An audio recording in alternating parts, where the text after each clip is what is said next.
குரோம்பேட்டை காவல் நிலையத்தில் சிசிடிவி கேமராக்கள் திறப்பு. தாம்பரம் மாநகர காவல் ஆணையர் அமல்ராஜ் பங்கேற்பு. தாம்பரம் மாநகரத்திற்கு உட்பட்ட T2 குரோம்பேட்டை காவல் நிலைய எல்லைப் பகுதிகளில் பான்ஸ் முதல் மெப்ஸ் சிக்னல் வரை GST சாலையில் சுமார் 75 சிசிடிவி கேமராக்கள் நிறுவப்பட்டுள்ளன. இதில் TNPR கேமராக்களும், அதாவது தானியங்கி எண் தகடு அங்கீகாரம் அடங்கும் அனைத்து சிசிடிவி கேமராக்களும் T2 குரோம்பேட்டை காவல் நிலையத்தில் 2 55 மானிட்டர்கள் மற்றும் 20 நாட்கள் சேமிப்பு திறன் கொண்ட 2 NVR உடன் நேரடியாக பார்க்கப்படுகின்றன. இது GST சாலையில் போக்குவரத்து கண்காணிக்கவும், குற்றத்தடுப்பு மற்றும் கண்டறிதல் பணிகளுக்காகவும் உதவுகிறது.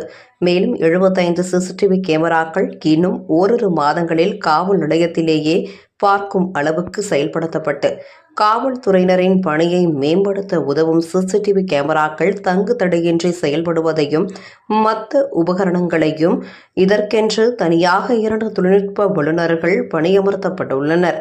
இந்த சிசிடிவி கேமரா அறையை தாம்பரம் மாநகர காவல் ஆணையர் அமல்ராஜ் திறந்து வைத்தார். முன்னதாக மரக்கன்றுகளை நட்டு வைத்தார். இந்த நிகழ்ச்சியில் கூடுதல் காவல் ஆணையர் மகேஸ்வரி, துணை ஆணையாளர் பவன்குமார் ரெட்டி, ஆயுதப்படை துணை ஆணையர் சந்திரன், உதவி ஆணையர் நெல்சன், ஆய்வாளர் ராஜசேகர் மற்றும் அதிகாரிகள் உடன் இருந்தனர்.